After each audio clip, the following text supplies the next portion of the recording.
Hello guys, last video में हमने बात की थी डाइवोर्स के ऊपर। इस वीडियो में हम बात करने वाले हैं 1 year bar to divorce. Important concept है। सेक्शन 14 में हिंदू मैरिज एक्ट में प्रोविजन दे रखा है कि जो जनरल रूल क्या है वो है कि मैरिज से आप 1 साल के अंदर आपको क्या नहीं मिल सकता, डाइवोर्स। तो ऐसा क्यों है, किस लिए है, इसके पीछे की क्या रीजनिंग है और इसके लिए क्या एक्सेप्शन है। जो ये टाइम पीरियड दे रखा है इसके लिए क्या एक्सेप्शन है, उसके लिए क्या प्रोविजंस दे रखे हैं, क्या इसकी रीजनिंग है, तर्क है ये प्रोविजन रखने का। तो यही सब सारी चीजें आज डिस्कस करने वाले हैं।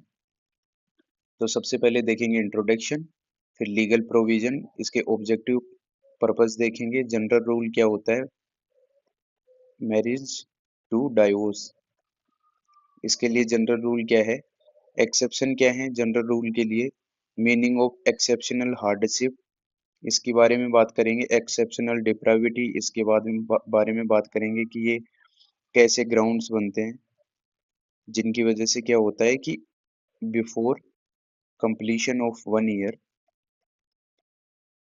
डाइवोर्स फाइल हो सकता है।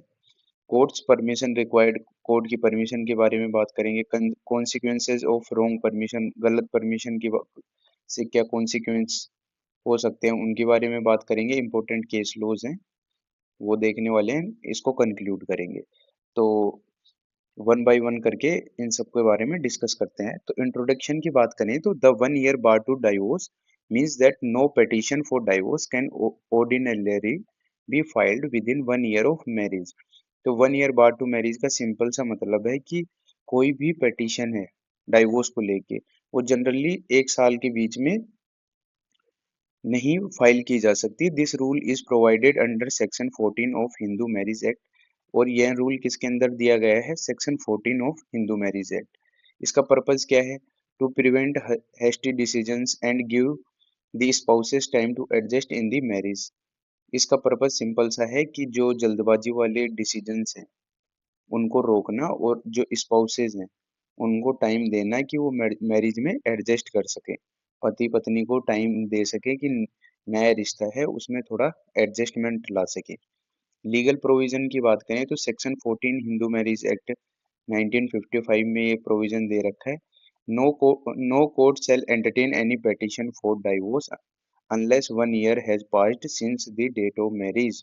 तो कोई भी न्यायालय तलाक की याचिका स्वीकार नहीं करेगा जब तक कि विवाह की तिथि से 1 वर्ष पूरा न हो जाए। तो नॉर्मली क्या है, marriage, date of marriage and ये पेटिशन है, इसके बीच में क्या होना चाहिए, 1 ईयर गैप। ये क्या है, जनरल रूल, सामान्य नियम। इसके ऑब्जेक्टिव पर्पस क्या है, तो the purpose of this provision is to avoid impulsive divorces, जल्दबाजी वाले तलाक होते हैं उनको रोकना, to protect the sanctity of marriage, विवाह संस्था की पवित्रता बनाए रखना अगर जल्दी जल्दी अगर डाइवोर्सेस होने लगे तो जो इंस्टीट्यूशन ऑफ मैरिज है उसके अंदर जो लोगों का फेथ है वो क्या हो जाएगा, खत्म होने लगेगा। To allow time for reconciliation, सोच विचार और सुलह करने का टाइम मिल जाना। कई बार होता है कि इम्पल्स में आके लोग क्या कर लेते हैं, डिसीजन ले लेते हैं या ओवर इमोशनल होकर डिसीजन ले लेते हैं। तो उनके लिए दोबारा से सोचने का टाइम देना, इसी के लिए कौन सा ये है, section 14 of Hindu marriage act, 1 year bar. To strengthen marital stability, और मैरिटल स्टेबिलिटी वैवाहिक स्थिरता को बढ़ा, तो ये इनडायरेक्टली वो ही चीज को क्या कर रहा है, प्रोवाइड कर रहा है। नेक्स्ट है जनरल रूल, सामान्य नियम क्या कहता है कि ए हस्बैंड और वाइफ, एक पति या पत्नी कैन नोट, नहीं कर सकते file for divorce before completing 1 year of marriage. बिना 1 साल कंप्लीट हुए शादी को कोई भी पत्नी या पति क्या नहीं कर सकता, तलाक की याचिका दाखिल नहीं कर सकता। ये तो क्या है, जनरल रूल, सामान्य रूल जो कोर्ट फॉलोज करती है। और इसके लिए एक्सेप्शन क्या है, ये है important. Section 14 provide an important exception, तो सेक्शन 14 क्या करता है कि एक इम्पोर्टेंट एक्सेप्शन भी प्रोवाइड करता है, जिसमें क्या कहता है, द कोर्ट में allow a divorce petition before 1 year if there is. तो कोर्ट क्या कर सकती है, डिवोर्स पिटीशन अलाउ कर सकती है 1 साल पहले भी, अगर वहाँ क्या है, exceptional hardship to the petitioner, hardship है, एक्सेप्शनल हार्डशिप है टू द पिटिशनर, याचिकाकर्ता को एक्सेप्शनल हार्डशिप हो रहे हैं और एक्सेप्शनल डिप्राविटी हो रखे हैं on the part of respondent, और रेस्पोंडेंट के पार्ट पे क्या हो रखा है, डेप्राविटी हो रखी है। अब ये हार्डशिप और डेप्राविटी ये क्या होते हैं, इनको देखते हैं कि इनकी मीनिंग क्या है। तो मीनिंग ऑफ एक्सेप्शनल हार्डशिप, असाधारण कठिनाई। Exceptional hardship means suffering beyond ordinary marital difficulties such as, कि असाधारण कठिनाई का अर्थ क्या है, सामान्य वैवाहिक समस्याओं से अधिक अधिक गंभीर कष्ट, जैसे कि या तो क्रूअल्टी हो रही है, सीरियस क्रूअल्टी, सीवियर अब्यूज हो रहा है, अत्यधिक दुर्व्यवहार हो रहा है, जैसे कि normal day to day life conversation में अब्यूजिव लैंग्वेज का यूज करना, मारपीट हो रही है, and over extreme mental suffering हो रही है, मानसिक पीड़ा हो रही है, उसकी वजह से क्या हो रही है, तो ये इसका कारण भी हो सकता है, एड ऑन भी हो सकता है, या इसका रिजल्ट भी हो सकता है। तो मेंटल सफरिंग हो रही है, क्रूअल्टी हो रही है, अब्यूज हो रही है, तो ये किस में आते हैं, ये जैसे मैरिड, आज मैरिज होती है तो मैरिटल डिफिकल्टीज क्या आती हैं, नॉर्मल जो जिन कंडीशन में मैरिटल डिफिकल्टीज की बात करें, तो वहाँ आता है एडजस्टमेंट, फूड, स्लीपिंग, तो ये सारी चीजें किस में आ जाती हैं, एडजस्टमेंट, और क्या आती है, मैरिटल डिफिकल्टीज में, कि आपका जो थोड़ा सा शेड्यूल है या रूटीन है अपने घर से, जो मैरिटल हाउस है उसमें थोड़ा सा क्या होती है, चेंजेस होते हैं, बट ये सब ना हो करके जो एक्सट्रीम चीजें होने लगे, जैसे क्रूअल्टी हो रही है, उसके बाद में अब्यूज और मेंटल सफरिंग, तो ये क्या बन जाता है, ये ऑल टुगेदर ये हो जाता है हार्डशिप, ये एडजस्टमेंट में नहीं आता फिर। तो इसके इसका क्या मीनिंग हुआ, एक्सेप्शनल हार्डशिप। और अब देखते हैं मीनिंग ऑफ एक्सेप्शनल डेप्राविटी, असाधारण दुष्चरित्र। एक्सेप्शनल डेप्राविटी मीन्स एक्सट्रीमली इमोरल और shocking conduct by one spouse. असाधारण दुष्चरित्र का अर्थ है पति या पत्नी का अत्यधिक अनैतिक या घृणित व्यवहार करना। इमोरल मतलब आज की डेट में अगर बात करें, इमोरल एक्ट का मतलब या तो किसी और के साथ एंगेज होना, या इम्पोर्टेंस ना देना, या जो मैरिटल रिलेशंस है वो एस्टेब्लिश ना होना। तो ये किस में आते हैं, ये सारे एग्जाम्पल किस में आते हैं, इमोरल और shocking conduct by one spouse, अत्यधिक अनैतिक और घृणित व्यवहार की कैटेगरी में आते हैं। अगर एक्सेप्शनल डेप्राविटी है या हार्डशिप है, तो वो 1 ईयर वाला जो है कॉन्सेप्ट है या रूल है, उसके क्या है, ये एक्सेप्शन है। अगर इसमें कोई केस फॉल कर रहा है तो कोर्ट क्या कर सकती है, पिटीशन विद इन 1 ईयर ले सकती है। कोर्ट परमिशन रिक्वायर्ड, अदालत की अनुमति आवश्यक है बिफोर फाइलिंग अर्ली डाइवोर्स। 1 वर्ष से पहले अगर आप डाइवोर्स फाइल करते हो तो द पेटिशनर याचिका करता है must seek leave of the court by proving hardship और डेप्राविटी। तो कोर्ट के सामने क्या प्रूव करना होगा, या तो हार्डशिप प्रूव करनी होगी, हार्डशिप की मीनिंग हमने देखी, और या डेप्राविटी, दुष्चरित्र कैसे है, तो ये दोनों पॉइंट किसको प्रूव करने होंगे, पेटिशनर को। कॉन्सिक्वेंसेज ऑफ रॉन्ग परमिशन, गलत अनुमति का क्या परिणाम होगा, if the court find that the leave was obtained by miss representation. तो अगर कोर्ट को ये लगता है कि मिस रिप्रेजेंटेशन, गलत जानकारी दे करके कोर्ट की परमिशन ली गई है, तो कोर्ट क्या कर सकती है, डिसमिस कर सकती है पेटिशन को, याचिका खारिज कर सकती है। Postpone the decree till completion of 1 year, और अगर डिग्री डिग्री को क्या कर सकती है, पोस्टपोन कर सकती है जब तक कि क्या ना हो जाए, 1 ईयर कंप्लीट ना हो जाए। तो ये इम्पोर्टेंट है। इम्पोर्टेंट केस लॉज की अगर बात करें तो दिग्विजय सिंह वर्सेस प्रताप कुमारी, प्रिंसिपल क्या इस्टेब्लिश किया था?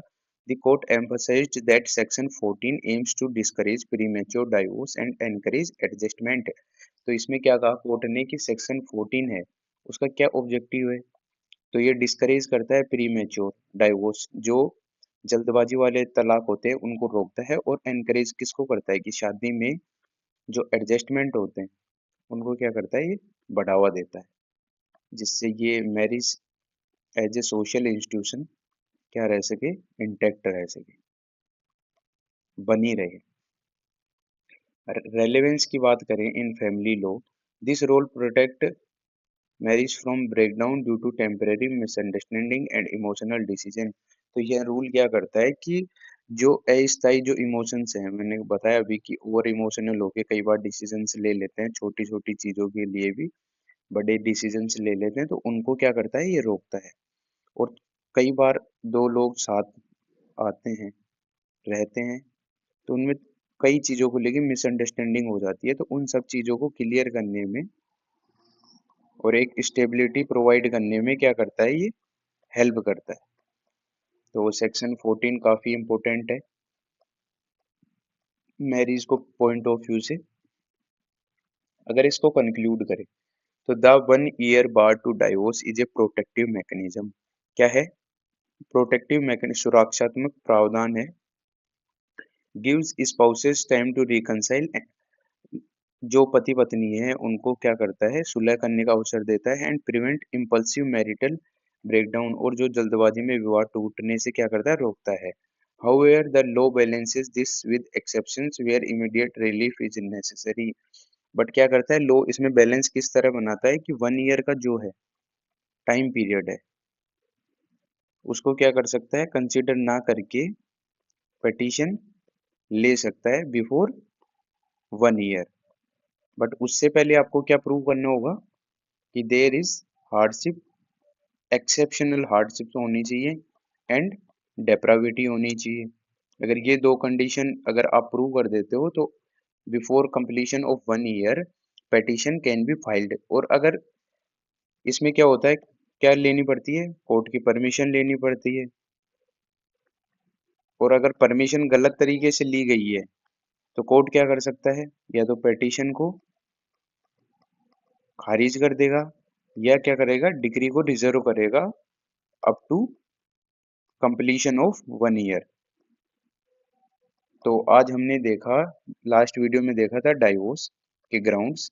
आज देखा है कि डाइवोर्स लेने से पहले जो 1 ईयर का क्राइटेरिया है वो फुलफिल करना होता है, सेक्शन 14।